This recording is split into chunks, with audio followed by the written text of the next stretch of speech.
Oh my God, we just got back from Ready Player One. And I'm like probably the first one to have a review out. This is super exciting. I've actually never gotten in front of everybody. It's because they came to Austin, Texas, my hometown, South by Southwest. They had Steven Spielberg there. They had the entire cast. It was an awesome event. I don't know. I was sort of the hype. I didn't want to get this hype, you know. I was like, I want to stay objective here. I was like, okay, you know, this is great seeing Steven Spielberg, one of my idols. You know, I wanted to be a director, you know, for a long period in my life. And so getting to meet him and see him like in front of my face was awesome. So I had not to let that, you know, change my opinion of the film. And I gotta say, there was even some technical difficulties during the climax of the film, which I think actually ends up making it better. I'll share that story with you later. But this is going to be a non-spoiler review for Ready Player One because this was the first time an audience outside the studio got to see it. Yeah. I mean, there was family members of even the cast members behind us, which I didn't realize the main character is from Austin. So he's an Austin guy. The author is from Austin too. Yes, Austin just representing. I'm so happy that they had the premiere here. That he asked us, hey, you know, try not to spread spoilers. Yeah, I mean, don't be. This is almost a month early, and there are some really good surprises in here and some spoilers and stuff. So we usually do a spoiler section. I'm gonna hold that spoiler. We will do one, but I'm holding it until the film actually releases. So this is a non-spoiler review, and I'll share a little bit of the opening sort of Q&A, like Steven introducing the film and stuff like that, and then later on share a Q&A with the audience that they had afterwards. So, whole lot of extra content here for you today because they came to Austin. But, brass tacks, you know, video game films, they're freaking awful. They're terrible. They have bad reputation. Except for Street Fighter. No! That's a guilty pleasure. We love Raul Julia Guilty pleasure. I love Mortal Kombat. And by the way, both Mortal Kombat and... Okay, so goddamn it. All right. I like video game movies. Well, they're terrible. They're awful. But basically, this is one of the best... No, this is the best, in my opinion, the best video game movie I've seen. And it's not just video games. It's a wonderful love letter from Mr. Spielberg to pop culture, to gaming, to my childhood, even to some of his films. Yeah. And I just had a great experience watching this thing. It is, you're probably going to hear this a lot, but it is so much fun.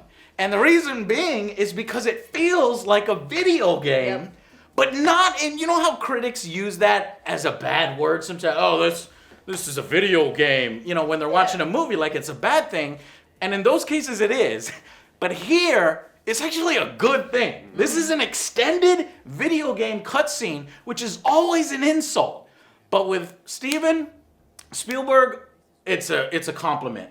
It is, you know, every gamer should see this film. If you're a gamer, go out and see this thing. I'm already giving it a badass seal of approval, okay? right up front. I'll give you my final verdict where it ends up, and I'm giving badass seal of approvals to 6s, to 9s, to 10s. But I do think if you're a gamer, you should go out and see this film. It's got so much to satisfy you. I think pretty much anybody can enjoy this movie, honestly. Yeah. It's not just gamers, pop culture So we references. have the round table of opinions here. Alex has seen the book, or no, Yes, I've seen it.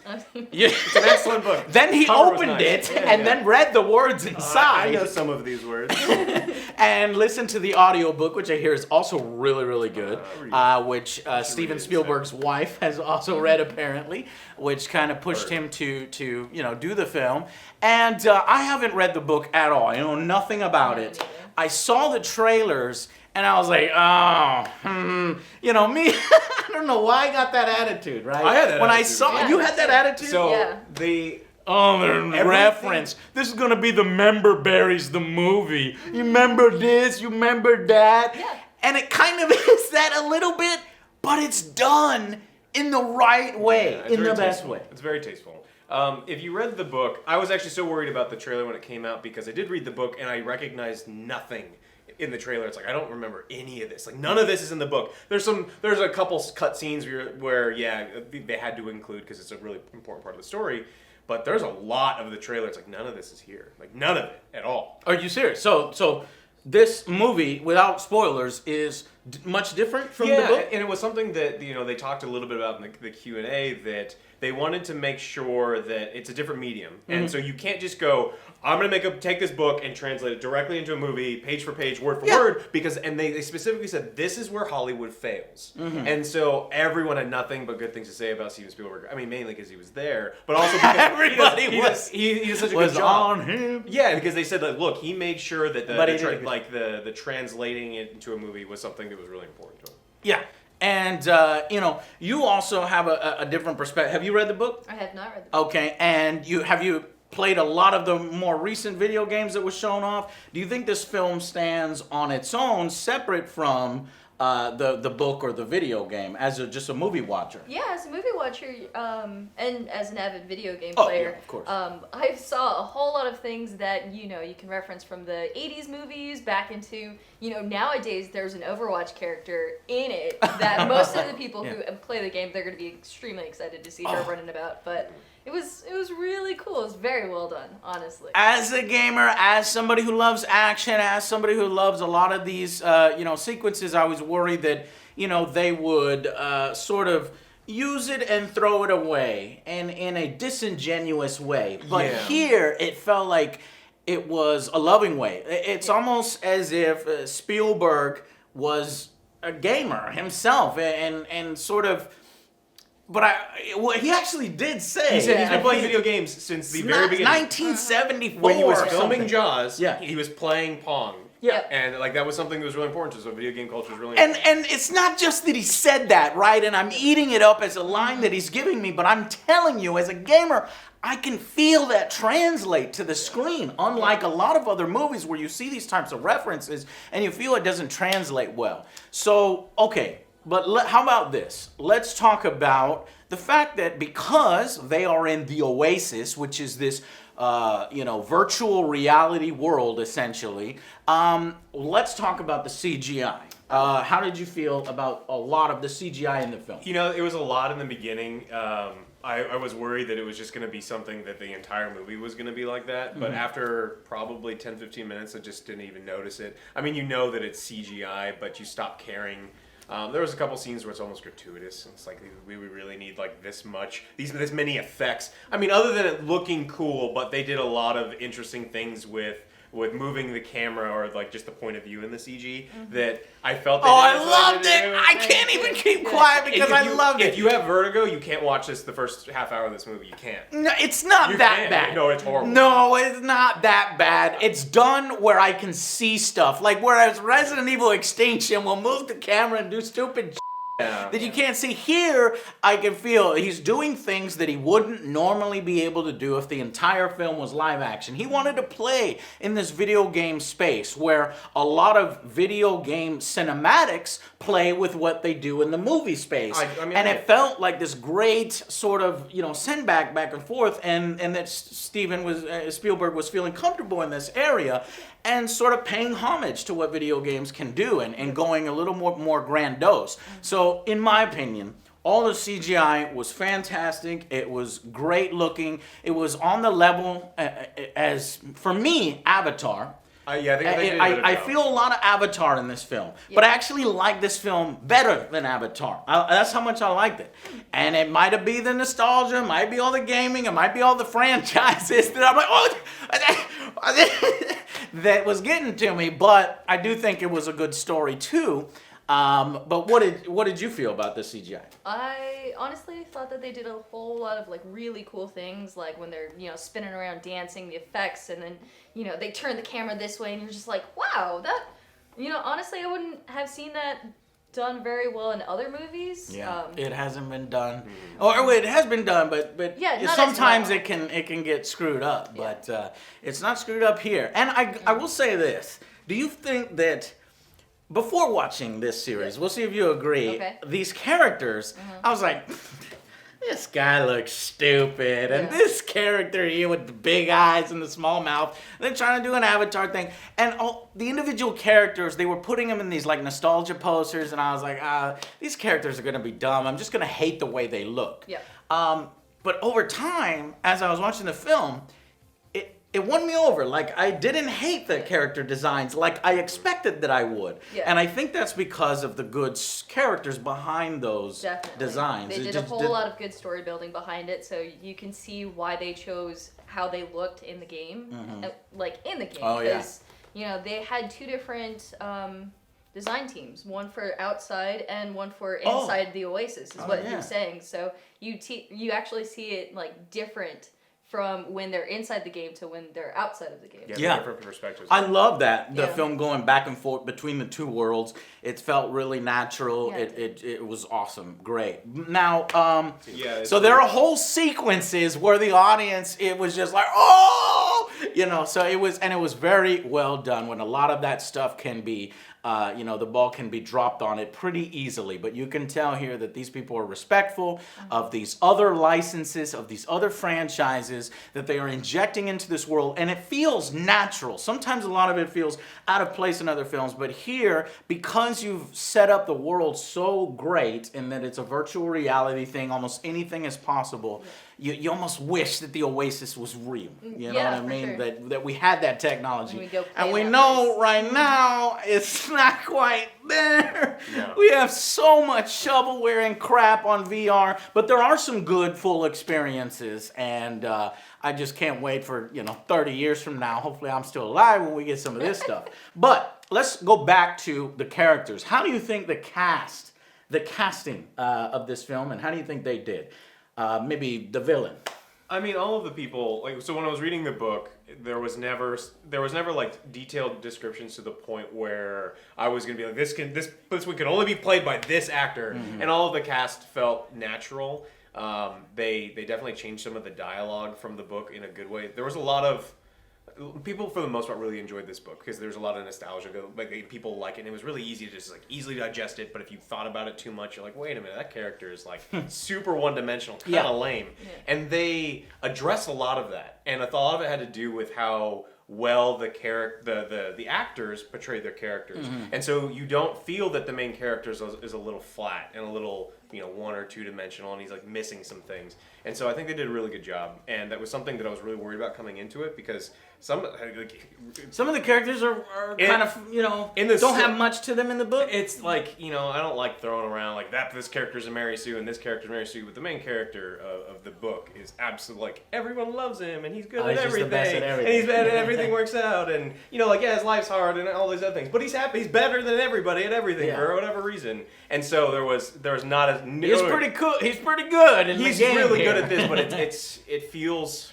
Maybe it was just I was so dazzled by all the cool things happening that I didn't notice it, and 15 minutes from now I was like, wait a minute. Yeah. But like as of right now, it felt good. I see what you mean. As far as the villain goes, you've got the very. He's recently famous for his Star Wars role. He was good in that film, and I think they made a good casting choice here. I like him a lot because it mirrors perfectly Corporate Commander, okay? I set up this is probably another reason why I'm high on this film, is because it's like what I set my show up to be. It's AngryJoe versus Corporate, and the villain in this is literally Corporate Commander. His motivations, the way he talks, how he gets excited about these, business transactions and potential of the Oasis. He wants to take this amazing world and fucking ruin it with microtransactions, tiered plans, loot crates, all over the place. Yeah, and I wish they would have pushed that maybe a little more, but we don't want to make this huge thing here. But it was done well, and so while the villain isn't like this complex villain who maybe you could feel sorry for a little bit, like in Black Panther, he did his job. He was the villain. and he played that role perfectly. And so I thought it was well done. The main character does a great job as well, but I think what I really liked is how they played with the expectations of the online virtual world. Yeah. And what people might look like. Did you like that? I really did enjoy that. That was very, as a person who didn't read the book, I was not expecting some of the things that came out of it. Yeah. But I thought that was really cool. I mean, you know, they... Subvert your expectations. Difficult to stay away from spoilers, but yeah. Yeah, it's definitely hard to not say anything. That's just the way online is. That's how... And was there people in this that reminded you of your real life friends? Because there were people like gamers who I know, their personalities. Well, like there's another villain, a supporting villain of the main guy, where I just felt like I'm like, oh man, that is totally Dell. That is totally Dell. You know what I'm talking about? It's just well done. So they know how to handle the sort of the video game tropes of, you know, online identity in a way that's fun, respectful, and not too, you know, grungy or anything like that. So it was well done. Okay, so that was a lot of praise. Now let's get to some of the weaknesses in the film. So does anybody want to take that? It was really hard for me to go from my expectations of like this is going to be what the book is. This is so far away from what the exact story of the book was that it actually like jolted me a little bit. I'm sitting there going like, what the hell am I watching? Like this isn't not my book. Yeah, this isn't. Well, I didn't care that much because I was like, it's like this isn't like the book, so I hate it. But it took me a bit to kind of get into it, and it did take me out of it in the beginning. I'm like, what is this? Like, this isn't in there. It's like, oh, you changed this massive thing, and this is different, and these characters, why are they here already? And so it took some getting used to, and so it was hard. But I mean, was that a negative? Because as a non-book reader... It wasn't for you, right? Well, outside of it, if I read the book, I don't want to see the exact... Because this is a quest film, right? Yeah. You go on some adventures here with some mystery. And it it. was fun solving these puzzles. Oh, yeah. Or watching them solve the puzzles. And I was like, if you had read the book, then you'd know how these puzzles... And it would have been boring. Yeah. So I'm happy that they did. Yeah, but so like in the way that the quest is solved in the book is so different, and you're expecting these little bits of nostalgia that I just didn't get because they were cut entirely. Yeah. And so there's parts. I mean, they did a very good job, and I think the movie is better than the book. I have no problem saying that. Like, no problem. Wow. I think I enjoyed this more. I would watch this again. I don't want to read it again. Yeah. And so I think I do want to watch it again. I immediately want to watch it again. Yeah, I think they did a really good job. But there are some times where you're expecting things, or you're excited because they're like, oh, he's gonna see the thing that we both like, and oh, it's not there. But you get something super satisfying. You The climactic battle here is great. I want to see the film just for that climactic battle alone as well.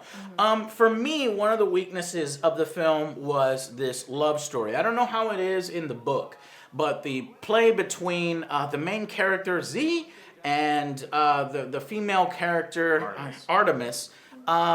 They have this connection and this sort of love story or relationship that's supposed to develop throughout the film. And I felt like that was a little rushed. Rushed.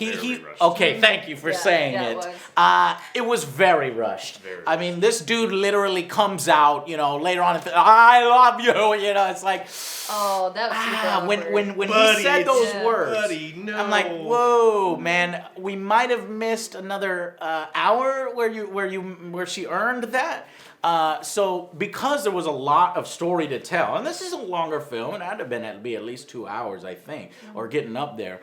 And I guess it's easier for a book to tell that kind of story. They did a better job in the book, but even then, they're young. He's a young guy, so it is kind of awkward. It's like his first romantic entanglement, and so it is awkward. But it's not played that way in the film. They play it kind of straight. That he actually does fall in love with her. I don't know if I could look at that and say, oh well, he's just puppy love, and that's it. Yeah. No, he's like, oh, this is my girl, and I want to be with her for the rest of my life, and I was like. Yeah, you just met her. You know that, right? Yeah. So did you feel that? Oh yeah, totally. Okay. I definitely cringed when he goes, "I love you," and you're just like, No. Yeah. You know that's how you scare people away, right? So I thought that, Yeah. I thought that was probably one of the weakest aspect of the film, and but it didn't really weigh that much on that emotional side of it. So it doesn't really use that and require you to be invested in their relationship to enjoy the rest of the film. There were other emotional moments. I was into it, but it wasn't like a heartstring pull or something like that where it really got me to go, you know, like say for example, Wreck-It Ralph, I think got me a little emotional. Did you see that?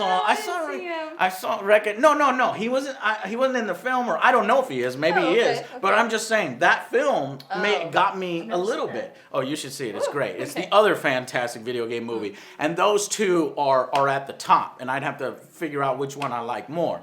But yeah, so I wasn't like racked with emotion.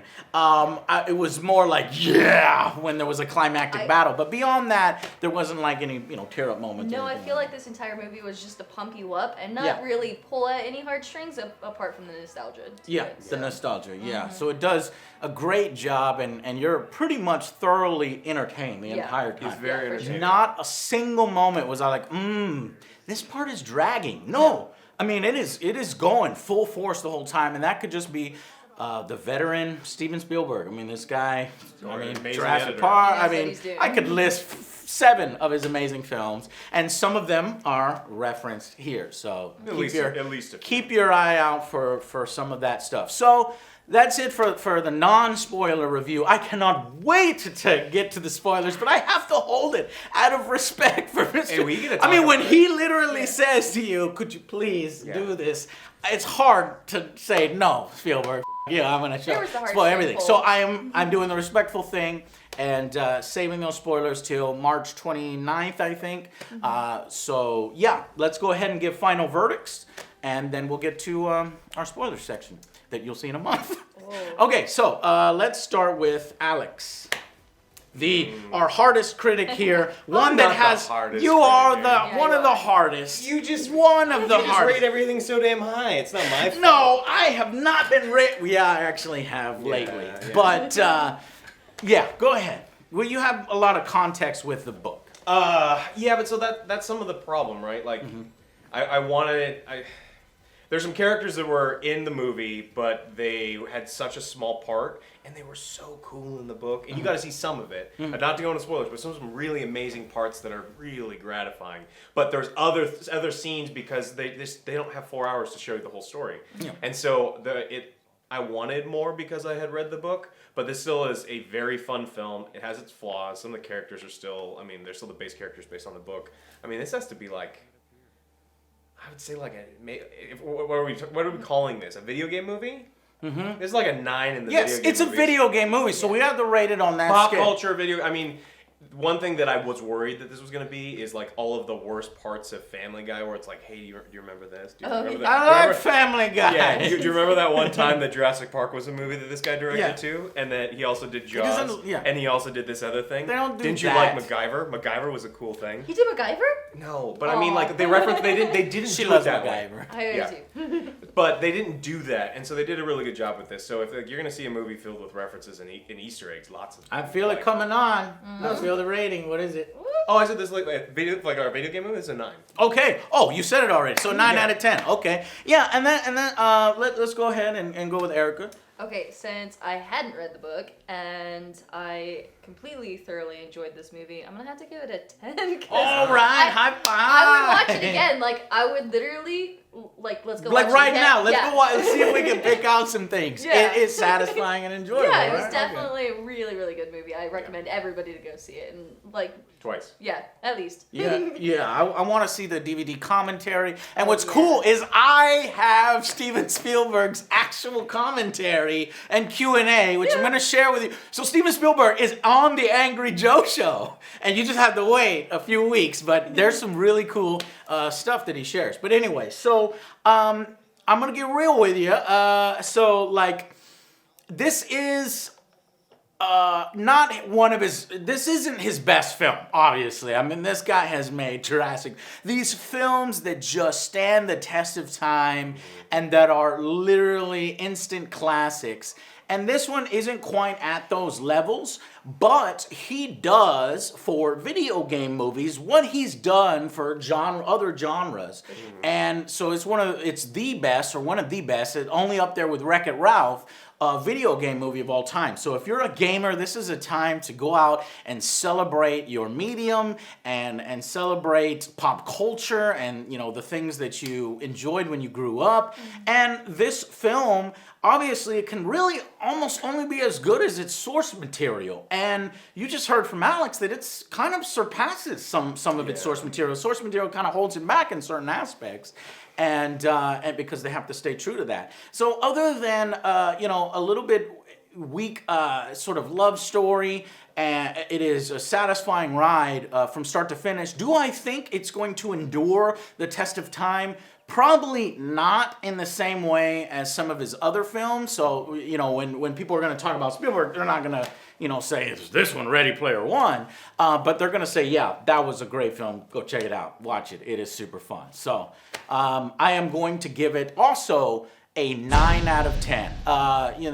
Depending on, how important the book is to you, I think maybe it could fall 8 out of 10 because it does some much different things. Very different. And some people are going to be upset, like those miserable people that are like, the book was better. Yeah. Are going to be mad because of the story. But even then, you probably agree that it would only slide to like 8 out of 10 or something. Oh yeah. It's a lot. If you do not have fun watching this movie, you've never watched any other movie or played a video game. You have no freaking soul. Exactly. You're. So and.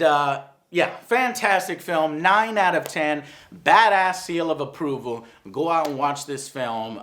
You'll really enjoy it, especially if you love some of the things that I love. There's so much I want to spoil for you, but I can't. We're going to do that right now in the spoiler section, and you can watch that in a few weeks. All right, guys, thank you so much for watching, and we'll see you on the next Angry Joe Show. Bye, guys.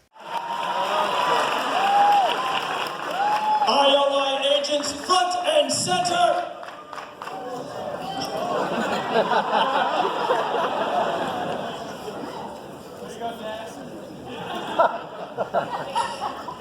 Wow. I don't know if I feel protected or a little terrified.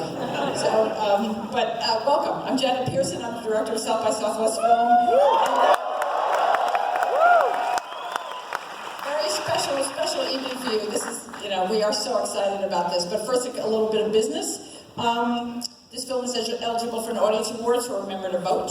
And for those of you going to the midnight shows, we are holding up until 12:30, and there are shuttles out front for the Lamar, and then the stage next side, and Ritz is around the corner. So be comfortable about that.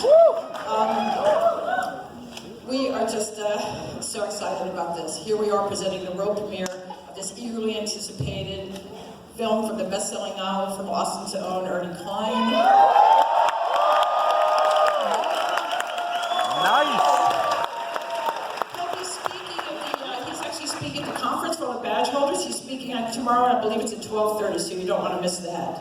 And now, I actually would like to, it's my pleasure to introduce the director of Ready Player One.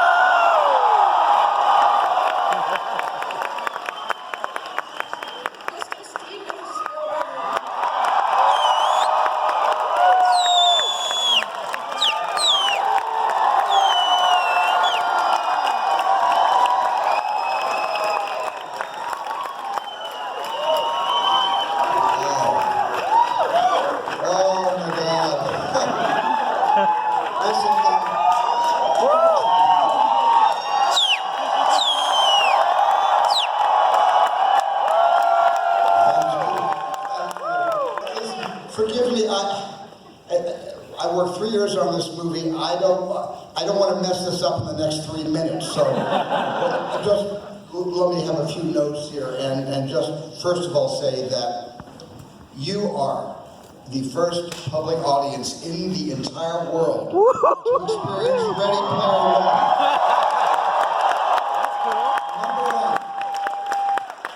I hope it's good.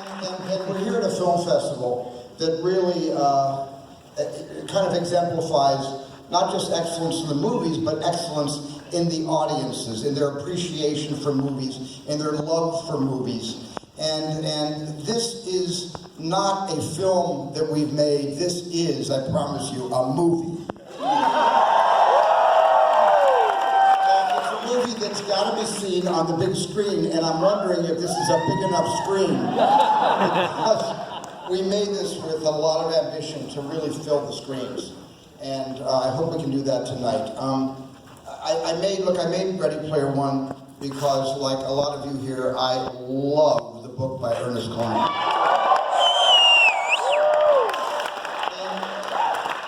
And I'm also a gamer. I've been a gamer ever since 1974. Yeah! When I played the first Pong game on Martha's Vineyard while filming Jaws.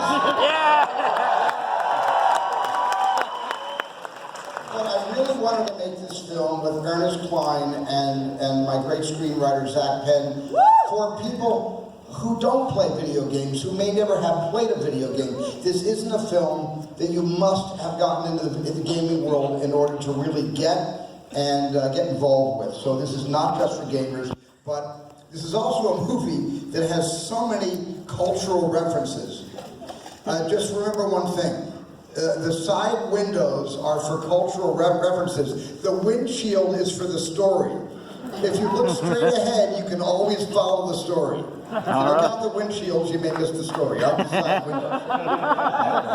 And I had a lot of help making this film, a lot of help from Warner Brothers, who have been amazing with us tonight. Thank you so much. Kevin Tsuchihara and Toby Emmerich and Jesse and the whole group, Christofaria. Thank you guys for supporting us on this film. And my producers, Donald DeWine, Christy McCosco-Krieger, and Dan Farah. Thank you very much, you guys. And then I've got some of the cast here I'd like to bring out.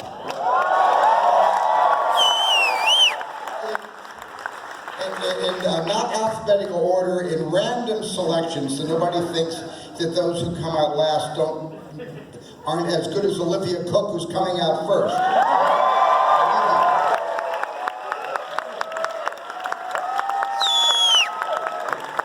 And Marina Wade.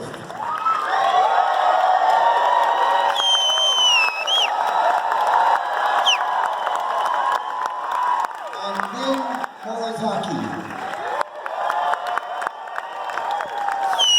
Philip Zhao.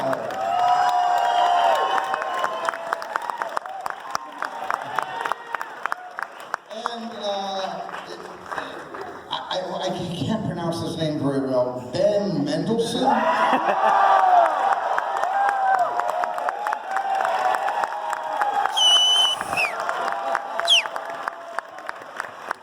Come on, folks. The King's Speech too. And I want to introduce you my partner and collaborator from the very beginning of this process, this beautiful journey we took together, the screenwriter, Zach Penn.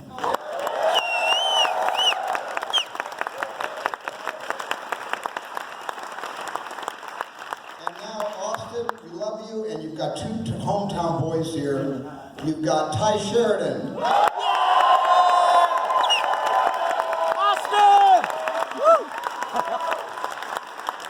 And Mr. DeLorean himself, Ernest Cline.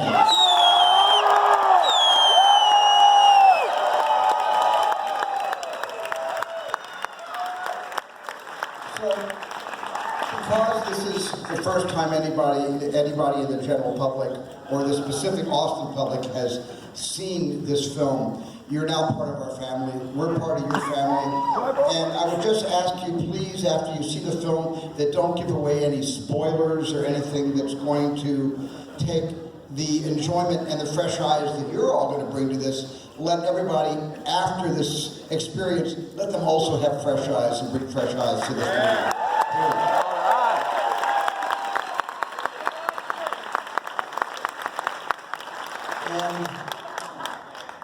Should I turn it back over to you?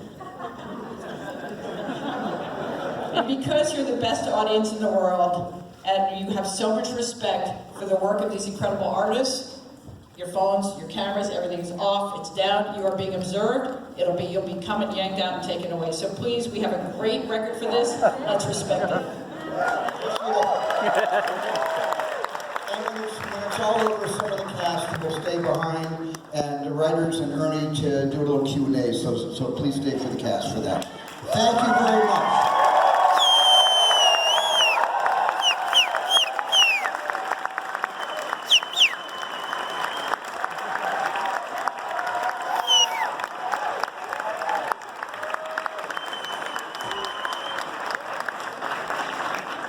All right, so enjoy Ready Player One.